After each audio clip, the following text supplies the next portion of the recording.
আজ 2 ডিসেম্বর 2023 পৌনে 5টার সময় ঘুম ভেঙেছে। সকাল থেকে উঠে ঘরদোর পরিষ্কার করা সব কাজকর্ম করলাম। বাসন কিছু ছিল সেগুলোও মেজে ফেলেছি। আজকে একটু মেঘলা মেঘলা আছে ওয়েদারটা। বাজারে বেরোতে হবে, কিছু সবজি, ফল, আনাজ, মাছ এইসব তো কিনতেই হবে। পাশাপাশি আরও কিছু টুকটাক কেনাকাটা আছে, সেগুলোও একসাথে সেরে আসতে হবে। অনেকগুলো কাজ নিয়েই বেরোচ্ছি, একেবারে সেরে আসবো। বারবার নইলে বেরোনো আমার পক্ষে সম্ভব হয় না। একদিকে বাবা শয্যাশায়ী আর একদিকে মায়েরও তো অপারেশন হয়ে সবে ফিরেছে বাড়িতে।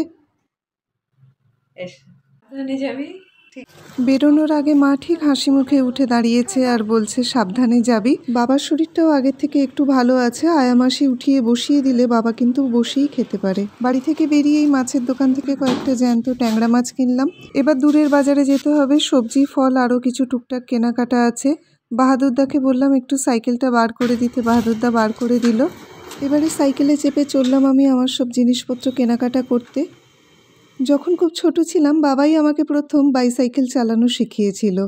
সাইকেল চালানো কিন্তু কেউ ভোলে না। মাঝে বেশ কিছু বছর আমি সাইকেল চালাইনি। এই বছর দেড়েক আগে এই সাইকেলটা কিনেছি। টুকটাক কেনাকাটা বা কাছাকাছির ব্যাংকে যেতে গেলে আমি এই সাইকেল চাপিয়েই যাই। সাইকেলের টায়ারের হাওয়াটা একটু কমে গেছে, ওই জন্য একটু হাওয়াটা ভরে নিলাম।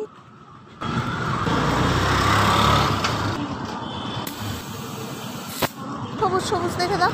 কলা এখন পাচ্ছে না, সবুজ কলা নিলে বেকার হয়ে যাবে, খেতে পারবে না। না, শীত পড়ে গেছে না। 32 পিস এই ব্যাগের মধ্যে ভরে দাও। ফলের মধ্যে কলা কিনলাম, সবজি যা যা দরকার সেগুলো কিনলাম। তারপরে আমি এলাম চালের দোকানে, চালও খানিকটা নিয়ে নিলাম। এবার একটু ফলের দোকান থেকে পেঁপে কিনে নেব। হ্যাঁ, 90 টাকা। সাথে কয়েকটা আপেলও কিনে নিলাম। মোটামুটি সব কিছুই মনে করে এনেছি, সবজি, ফল, মাছ, চাল, ন্যাপকিন, আরও যা যা লাগে ছোটোখাটো জিনিস। এবারে একটু আলু আর পেঁয়াজ ভেজে নিচ্ছি। সকালবেলা বাজারে বেরোনোর আগে গাটি কচু সেদ্ধ করে গিয়েছিলাম গাটি কচুর তরকারি করব বলে। আলু, পেঁয়াজ আর কাঁচা লঙ্কা, শুকনো লঙ্কা দিয়ে একটু ফোড়নের 5 ফোড়ন দিয়ে ধনে পাতা শেষে দিয়ে গাটি কচুর তরকারি করলাম। এবার ট্যাংরা মাছের ঝোল করব আলু আর বেগুন দিয়ে। এটা আমার খুব প্রিয়, আমার বাবারও খুব ভালো লাগে খেতে।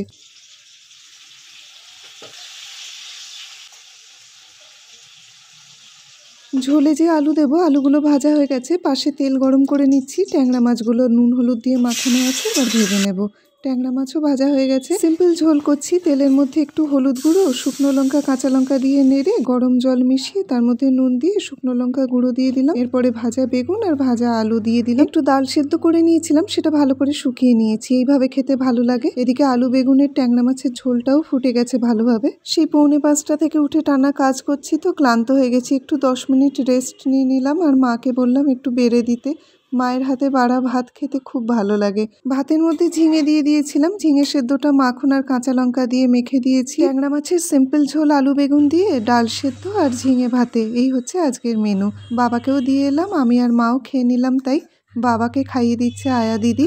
কি সুন্দর বাবা বসে বসে খাচ্ছে দেখো। এরপর বাবার বোতলে জল ভরে দিয়ে এলাম। তারপরে আরও টুকটাক কাজ ছিল, সেগুলো সেরে একটু বিশ্রাম নিয়ে দুপুরবেলায় পাউরুটিতে মালাই লাগিয়ে খেলাম আর সাথে একটু রটি। আর তারপরে একদম সন্ধেবেলায় একটুখানি ফল খেলাম। দিনটা এইভাবেই শেষ হলো। আজকে 3 তারিখ, 3 ডিসেম্বর 2023। পৌনে 5টায় ঘুম থেকে উঠলাম, ঘরদোর সব গোছালাম। আয়া দিদি আসার আগে বাবার প্রয়োজনীয় জিনিসগুলো একটা জায়গায় জড়ো করে রাখলাম। তারপরে মা বলল যে একটুখানি মাথা ধোবে। মায়ের তো এখন চান করা বারণ, রান্নাঘরেই মায়ের মাথা ধুইয়ে দিলাম। ঘড়িটার ব্যাটারিটাও শেষ হয়ে গেছে, ব্যাটারিটা পাল্টাতে হবে। সেই কাল থেকে 7টাই বেজে রয়েছে। চান টান করে চুল টুল আঁচড়ে টিপ পরে মাকে কিন্তু বেশ ফ্রেশ লাগছে, তাই না? এবার রান্নার দিকে এগোতে হবে আমাকে। উচ্ছে আলু বেগুন টুকরো করে কেটে নিয়েছি, ভেজে একটা তরকারি করব আর লাউ ডাল করছি।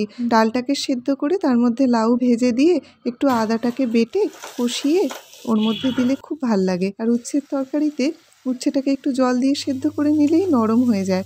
তারপরে আলু আর বেগুনটা ভেজে ওর মধ্যে দিয়ে দিলাম। এবারে বাইরের সেন্টার টেবিলটাকে ভেতরের ঘরে নিয়ে যাব, ওখানে বসে আমি আর মা খাবো।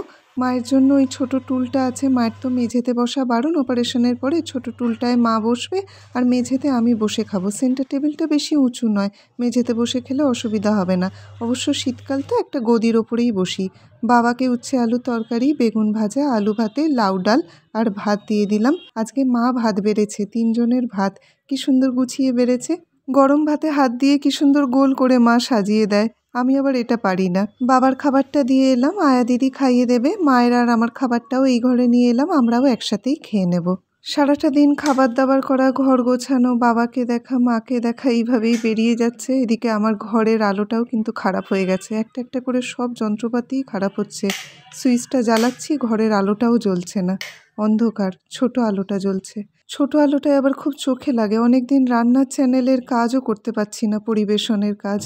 সব ঠিক করে দাও ঠাকুর, আর স্ট্রেস নিতে পারছি না। মা বাবাকে সুস্থ করে দাও, আর পেরে উঠছি না একা হাতে সবটা। সামলে দাও ঠাকুর সবটা।